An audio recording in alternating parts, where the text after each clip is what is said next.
In this video, you're going to learn what a balance sheet is. I'm going to show you what it looks like and how you can use it to measure your business's financial performance. I'm Colin Sweetman from First Accounts. Welcome to episode 4 of Financial Understanding.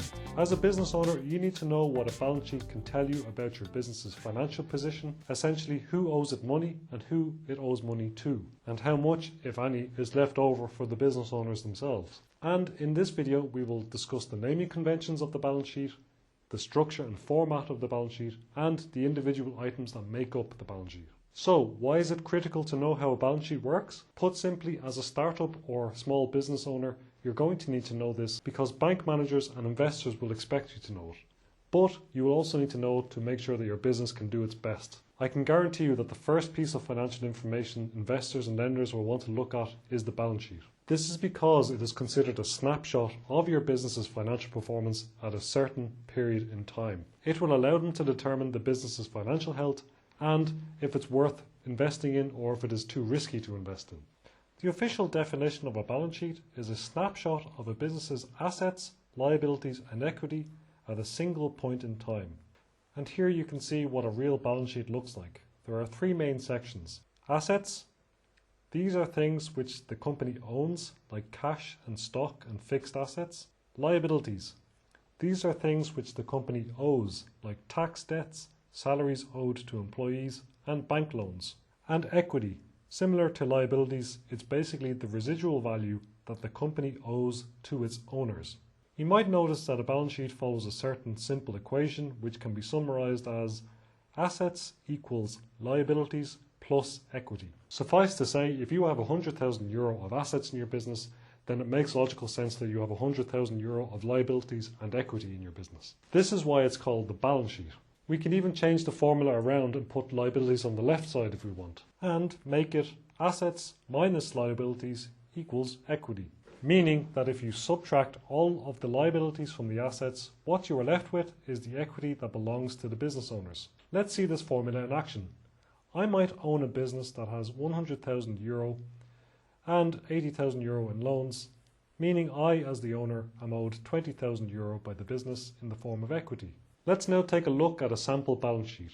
You'll notice that the total assets is the same amount as the sum of total liabilities and equity. If these two numbers don't match each other exactly, you have a very big accounting problem.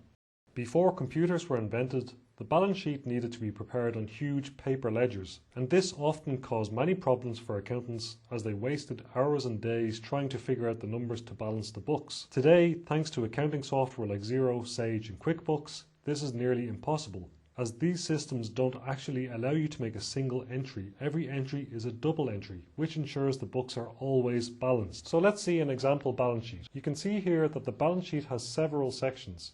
The first section, highlighted here in red, is assets, which is further subdivided into non-current assets, which is property, plant and equipment or investments, and current assets, such as cash, receivables, inventory or stock, and prepayments. The next major section is liabilities, which itself is further subdivided into non-current liabilities, such as long-term loans, and current liabilities, such as payables, accruals, wages, tax liabilities, and short-term loans. The final section is equity, which holds share capital and retained earnings. Now, let's reset this balance sheet and reconstruct it. When you first start a business, you might set up a bank account and give the new business some capital, let's say €1,000. This would go onto the balance sheet with 2 corresponding entries, one recognizing that the company now owns cash, and one recognizing that the company owes €1,000 to its owners in the form of share capital.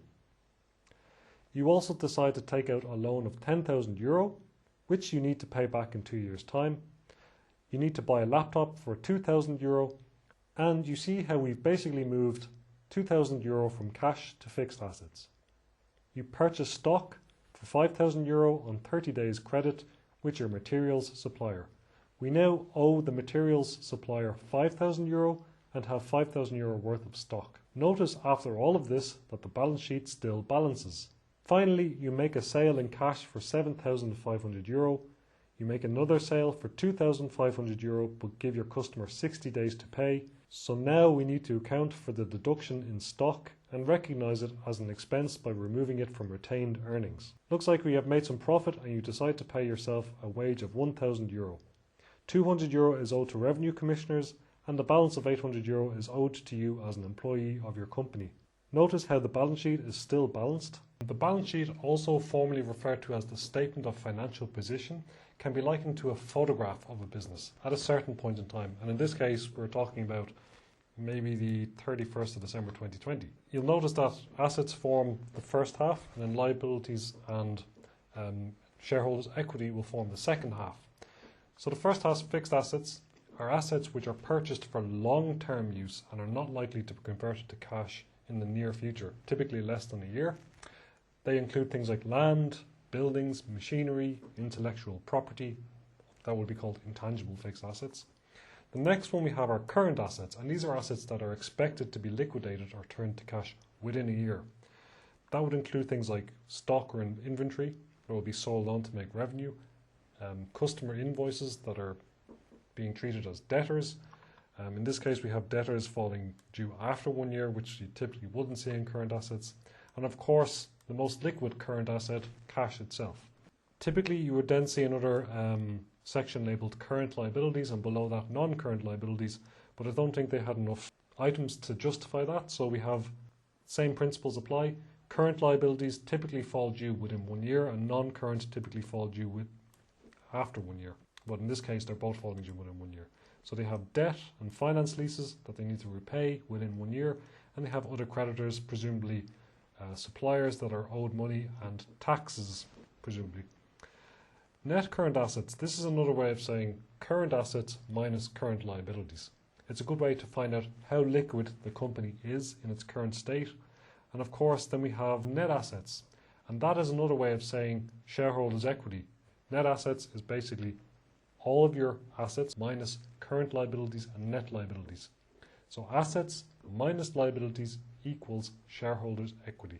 You will see that the net assets of 496 million, 0.4 equal the equities shareholder funds of 496.4 million. Well, that's it for this episode. We hope it was useful to you on your business journey. If you have any questions, of course, please feel free to comment in the comment section below, and hopefully you'll watch the next episode and it'll be equally as useful to you. See you in the next one.